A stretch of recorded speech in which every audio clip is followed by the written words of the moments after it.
Welcome दोस्तों। हमारे इस चैनल में आपका स्वागत है। जैसा कि अभी का जो मार्केट है, स्टॉक मार्केट के बारे में दिन प्रतिदिन पार्टिसिपेंट की संख्या बढ़ती जा रही है और लोगों में रुझान अभी पार्टिसिपेंट की बहुत ज़्यादा आ रही है और हर कोई चाहता है कि मैं कुछ एक्स्ट्रा इनकम करूं और कुछ तो इसको करियर बनाने के बारे में भी सोच रहे हैं। जैसा कि हम लोग अभी देखते हैं इंस्टाग्राम, फेसबुक में या यूट्यूब में बहुत सारे वीडियो अवेलेबल है।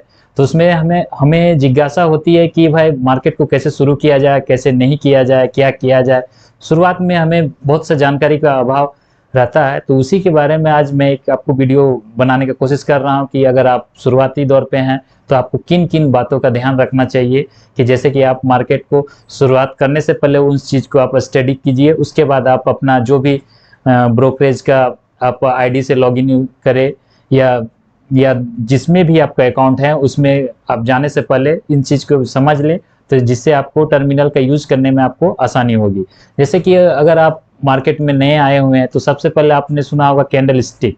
कैंडल स्टिक एक्चुअल में क्या होता है, उसके बाद आपने सुना होगा कि सपोर्ट रेसिस्टेंस, मार्केट ट्रेंड और इंडिकेटर। इन्हीं 4-5 चीज़ों को मुख्य रूप से जो है कि हमें अगर जानकारी हो जाए तो आप होता है कि अगर आप टर्मिनल में जाते हैं तो आपको बहुत सा चीज़ें समझ में आने लगेंगी। और इसी इसी के बारे में मैं आपको धीरे धीरे एक एक करके मैं आपको थोड़ा सा इंट्रोडक्शन करता हूं। हालांकि मार्केट को कोई भी निर्णय लेने के लिए बहुत सारे फैक्टर काम करते हैं, लेकिन अगर बिगिनर है तो आपको इन बेसिक बातों का जरूर ध्यान रखिए। जैसे कि कैंडल स्टिक होता क्या है। कैंडल स्टिक मैं आपको अपने टर्मिनल में खोल के दिखाता हूँ कि कैंडल स्टिक क्या होता है।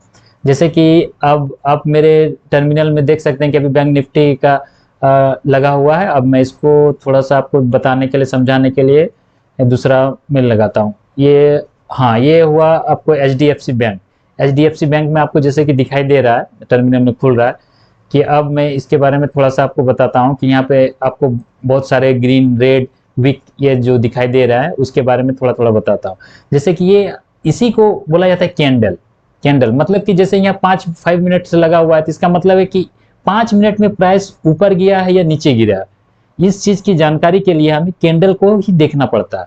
कैंडल में जैसे कि ग्रीन बना है यानी कि आपका ये लोअर पोर्शन से बनते बनते ऊपर तक गया है, ऊपर में उसमें से विक एक छोड़ा गया है जो एक आपको काला दागी सा दिखाई दे रहा है। इसको बोला जाता है कि वहां तक गया था लेकिन वहां पे क्लोजिंग नहीं हुआ, क्लोजिंग इस बॉडी का पार्ट में हुआ। इसी को बोला जाता है कैंडल। मतलब ग्रीन कैंडल का मतलब है कि प्राइस नीचे से खुल के ऊपर की ओर गया, और ये जो आपका रेड कैंडल है कि मतलब ऊपर से खुल के आपको नीचे की ओर गया। अब मैं इस चीज को एक अलग टर्मिनल में आपको मैं दिखाता हूं कि एक्चुअल में कैंडल को कैसे रीड किया जाता है, कैसे पढ़ा जाता है। उसके बाद मैं बाकी चीजों के भी बारे में जानकारी दूंगा। हाँ, मैं अभी आप लोग को बता रहा था कि ये कैंडल में एक्चुअल में कैंडल के 3 पार्ट होते हैं। उसमें होता है कि आपका क्लोज कहाँ से हुआ, ओपन कहाँ से हुआ, और हाई कहाँ तक गया और लो कहाँ तक गया। इसको 3 चीज के लिए दिखाया जाता है। बॉडी पार्ट जहाँ पे कैंडल बना हुआ है, आप यहाँ पे देख सकते हैं बॉडी पार्ट, इसको क्लोज। और ओपन ओपन हो तो ग्रीन कैंडल बना है, इसका मतलब होता है कि मार्केट नीचे से प्राइस आपको ऊपर की ओर जाएगा और क्लोज यहाँ पे होगा। ठीक है। अगर डिक्रीजिंग कैंडल हुआ मतलब रेड कैंडल हुआ तो मार्केट में देखो ऊपर से खुलेगा और नीचे की ओर जाएगा। यानी प्राइस हो या इंडेक्स हो, अगर प्राइस हो तो प्राइस नीचे की ओर आएगा, और अगर इंडेक्स है तो इंडेक्स ऊपर की ओर चढ़ेगा या नीचे की ओर। इसी के इंडिकेशन के लिए बनाया जाता है। वीक पार्ट का मतलब होता है कि मार्केट वहां तक गया था लेकिन वो सस्टेन नहीं किया गया है। तो इसी के आधार पर हम लोग देख के कैंडल के बारे में थोड़ा सा जानकारी लेते हैं और उसी के बारे में अब लोग ओवरव्यू लेते हैं। अब दूसरा मैं आपको दिखाता हूं कि और क्या क्या होता है। जैसे मान लो कैंडल के बारे में बहुत सारे पैटर्न होते हैं। जैसे इसमें होता है कि ये पूरा ग्रीन है, ये देखिए आधा पार्ट नीचे से कटा हुआ है, ये बीच में है, बहुत सारे उसमें आते हैं। इसमें कैंडल स्टिक के बारे में बहुत सारे डिफरेंट डिफरेंट पैटर्न होते हैं। इसके बारे में आपको धीरे धीरे अलग से जानकारी आपको इकट्ठा करना होगा कि कौन ऊपर की ओर बुलिश और बेयरिश। बुलिश का मतलब होता है कि ऊपर ग्रीन बनना, और बेयरिश का मतलब होता है कि नीचे की ओर बनना। बहुत सारे ये पैटर्न होते हैं, इसके बारे में आपको जानकारी धीरे धीरे लेना पड़ेगी और इसके आधार पर आप डिसाइड कर सकते हैं कि हमें मार्केट में किस तरह से काम करना है। अब दूसरा आता है कि हम लोग अब देखेंगे कि मार्केट में सपोर्ट और रेसिस्टेंस किसको बोला जाता है। मार्केट में सपोर्ट और रेसिस्टेंस, सपोर्ट का मतलब होता है कि मार्केट कहाँ से आ रहा है और कहाँ से जा रहा है। जैसे कि मैं अभी ये HDFC का है, तो HDFC का मैं आपको लगा के दिखा देता हूँ। देखो कि यहाँ पे से प्राइस, यहाँ से देखिए प्राइस जैसे ही आता है यहाँ पे रुक जाता है। अब मैं इसको और लगा के दिखाता हूँ। अब मैं आपको सपोर्ट और रेसिस्टेंस के बारे में बता रहा था। सपोर्ट और रेसिस्टेंस का मतलब होता है कि प्राइस आपका कहाँ से ऊपर आ रहा है और कहाँ से नीचे जा रहा है। जैसे कि आप इस पार्ट में देख सकते हैं HDFC बैंक का कि यहाँ पे एक बना हुआ है, आपको मैं दिखा रहा हूँ एक लाइन ई करके। हाँ, जैसे कि आप यहाँ पे देख रहे हैं कि मार्केट का प्राइस जब भी इस लाइन की ओर आ रहा है और यहाँ से वो मार्केट को रिफ्लेक्ट करके, मतलब वो अपना डायरेक्शन को चेंज कर रहा है। यानी कि देखिए कि यहाँ से प्राइस कितना बार आया है, ऊपर और नीचे कितना बार हुआ है। जैसे यहाँ पे ये जोन में पूरा मार्केट दिन भर रहा, इसको सपोर्ट किया, उसके बाद देखिए फिर जैसे यहाँ मार्केट आ जाता है, इसको नीचे जाने का इच्छा नहीं होता है, लगता है कि प्राइस इसी को सपोर्ट लेगा, लेकिन इसी को बोला जाता है सपोर्ट। धीरे धीरे मार्केट आएगा, वहां से फिर मार्केट ऊपर जाएगा, और जब धीरे धीरे ये सपोर्ट इनका जब कमजोर हो जाता है, जब नीचे की ओर टूट जाता है, तो इसको बोला जाता है सपोर्ट का ब्रेक डाउन। जैसे कि अब ये रेसिस्टेंस की तौर पे काम करता है। इसका मतलब होता है कि प्राइस यहाँ से आया और फिर प्राइस जब ये नीचे से ऊपर की ओर जाता है, तब यही लाइन उसका रेसिस्टेंस का काम करता है। रेसिस्टेंस का मतलब होता है कि प्राइस वहां से जाएगा, लेकिन वहां से उसको रिजेक्ट कर दिया जाएगा। जैसे अभी की आपको देख रहे हैं, जैसे कि अभी आप देख रहे हैं कि यहाँ से अभी ये रेसिस्टेंस का काम करने लगा। पहले आपने देखे थे वो सपोर्ट का, अब ये रेसिस्टेंस, यानी प्राइस वहां तक जैसे ही जाता है वहां पे सेल शुरू हो जाता है। जैसे यहाँ 1542 है, 1542 में प्राइस जब भी जाता है तो उसको मार्केट के लोग उनको सेल करने लगते हैं, इसी को बोला जाता है रेसिस्टेंस। अब रेसिस्टेंस के बाद और ये सपोर्ट हो गया, तो इस चीज का निर्धारण आप जब तक नहीं करेंगे तब तक आपको पता नहीं चलेगा कि प्राइस कहाँ जा रहा है, कहाँ रुकेगा, कहाँ जाएगा। इसके लिए आप डिफरेंट टाइम फ्रेम का भी यूज कर सकते हैं, जैसे कि 5 मिनट, 10 मिनट, सबका सपोर्ट रेजिस्टेंस अलग अलग बनेंगी। आपको उसका बात को ध्यान रखना होगा। अगर आप छोटा टाइम फ्रेम में काम करते हैं तो आपको छोटा में रखना होगा, तो वहाँ उसका सपोर्ट रेजिस्टेंस अलग जगह पे होगा। और अगर आप बड़ा टाइम फ्रेम में काम करते हैं तो उसका सपोर्ट रेजिस्टेंस अलग होगा। तो हम लोग डिफरेंट टाइम जोन के आधार पे हम लोग सपोर्ट रेजिस्टेंस का देखते हैं। अभी हम दिखाते हैं कि आपको सपोर्ट रेजिस्टेंस के अलावा और 2-3 बातों का हमें ध्यान रखना पड़ता है, कि जैसे कि आपका मार्केट ट्रेंड का मतलब होता है क्या है?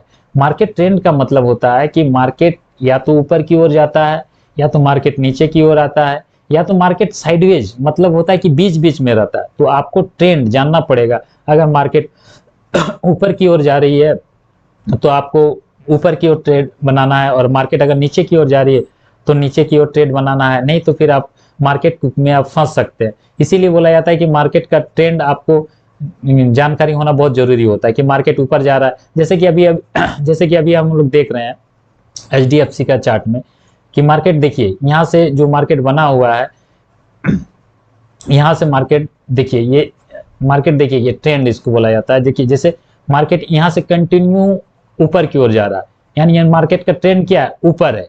इसमें हायर लो, लोअर हाई, इस सब को देखा जाता है कि मार्केट कहाँ से कहाँ की ओर जा रहा है। यहाँ पे आप जैसे कि आप चार्ट पे स्पष्ट देख सकते हैं कि मार्केट ऊपर की ओर जा रहा है। जैसे प्राइस धीरे धीरे बढ़ रहा है, फिर ऊपर आ रहा है, नीचे आ रहा है, इसको ट्रेंड बोला जाता है। अब भी देखते हैं कि ये मार्केट का ट्रेंड हो गया, मतलब ऊपर है। और ये इस जगह पे जैसे कि हम लोग देख रहे हैं कि इस जोन पे है कि अब मार्केट एक रेंज बाउंड में फंसा हुआ है। रेंज बाउंड का मतलब होता है कि मार्केट एक सर्टेन प्राइस के बीच में ही वो घूमता रहेगा, दिन भर हो या कुछ सर्टेन टाइम के लिए हो, चाहे आधा घंटा के लिए हो, 1 घंटा के लिए हो, उस पर डिपेंड करता है। इसी को बोला जाता है कि मार्केट का ट्रेंड। जैसे कि मान लो जी, यहाँ से आप देखें कि ये मार्केट अप ट्रेंड में है, अब यहाँ पे देखें कि मार्केट उस साइडवेज में कट गया। साइडवेज में जैसे कि आपको बोला जाता है कि साइडवेज में आपको अगर ऑर्डर पंच करते हैं या एग्जीक्यूट करते हैं तो आपको कोई फायदा नहीं होगा। तो हमें डिसाइड करना पड़ता है कि मार्केट डाउन ट्रेंड है, अप ट्रेंड है, उसी के आधार पर हमें बाई और सेल करना चाहिए, या तो हमें ट्रेड में एग्जीक्यूट करना चाहिए कि या नहीं करना चाहिए। जैसे कि यहाँ पे आप देख रहे हैं कि मार्केट डाउन ट्रेंडिंग है। डाउन ट्रेंडिंग का मतलब होता है कि मार्केट नीचे की ओर आना। जैसे कि यहाँ पे आपको हम यहाँ पे दिखा दे रहे हैं, ट्रेंड लाइन लगाए हैं। देखिए ये एक हो गया। इसका मतलब इससे क्या होता है ना, आपको दिखाई दे रहा है कि मार्केट नीचे की ओर आ रहा है। तो मार्केट नीचे की ओर आ रहा है तो आपको इससे पता चल रहा है कि मार्केट का ट्रेंड क्या है, डाउन ट्रेंडिंग है। तो हमें जो भी ट्रेंड बनाना है उसी के आधार पर बनाना है।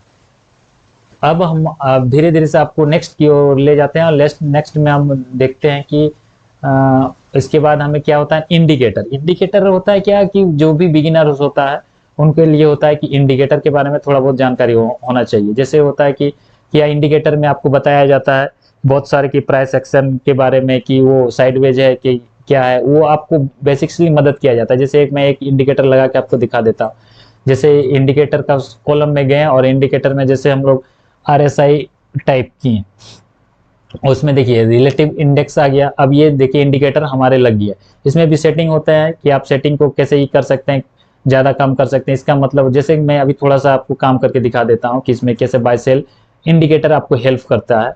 इसका मैं सेटिंग में गया और ये जो सेटिंग में है वो उसका स्टाइल को मैंने चेंज किया। ये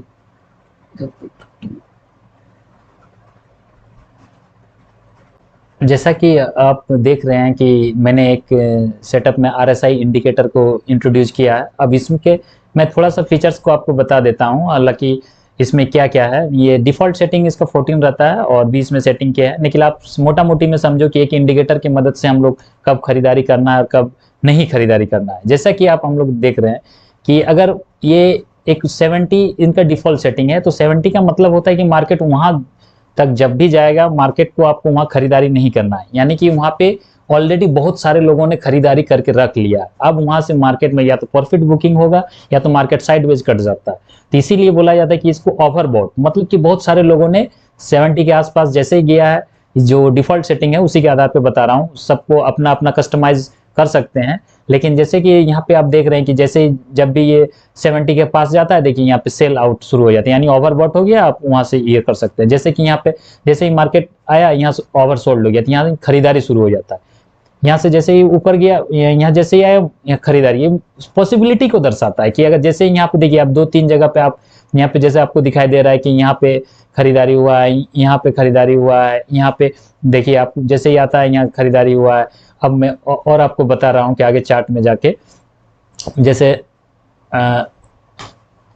जैसे मैं आपको दिखा रहा हूँ, देखिए जैसे यहाँ पे ओवरसोल्ड हो गया है, फिर और देखिए यहाँ पे जैसे ही 70 से ऊपर गया है ओवरसोल्ड हो गया है, और यहाँ पे ये हो गया। देखिए यही है कि इंडिकेटर की मदद से आप देख सकते हैं कि प्राइस को कैसे बिहेवियर करता है, कैसे क्या करता है, नहीं करता है। आप इसे अंदाजा लगा सकते हैं। बस यही बेस में है, इंडिकेटर का यूज करके बिगिनर आप थोड़ा बहुत ट्रेड को एग्जीक्यूट करने में मदद मिलती है। इसके अलावा और भी बहुत सारे टूल है जो हमें जानकारी लेनी है, और आगे के वीडियोस में मैं बताऊंगा एक एक करके कि कैसे बाय करना है, कैसे सेल करना है, कैसे क्या करना है, नहीं करना है। एज ए बिगिनर आपको candle stick pattern, support resistance, market trend और इंडिकेटर्स, इनकी इन चारों चीज़ों की आपको बेसिक्स जानकारी जरूर होनी चाहिए। नहीं तो फिर आपको बहुत सारे मतलब कि टर्मिनल में जैसे जाओगे कब क्या करना है नहीं करना है आपको कुछ समझ में नहीं आएगा।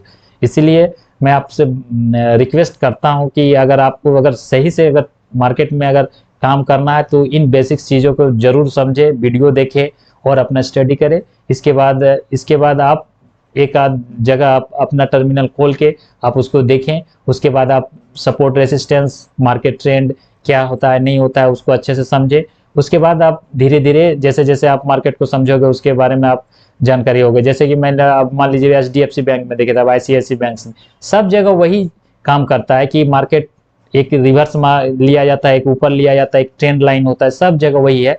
इसलिए आपको एक बार अगर किसी में भी आप समझ जाते हैं तो बाकी धीरे धीरे सारा चीज में वही सब काम किया जाता है। इसलिए आप चाहे तो सबसे पहले इन सब चारों चीज़ों पे आप जानकारी लें, उसके बाद ही आप काम करें मार्केट में। Thank you.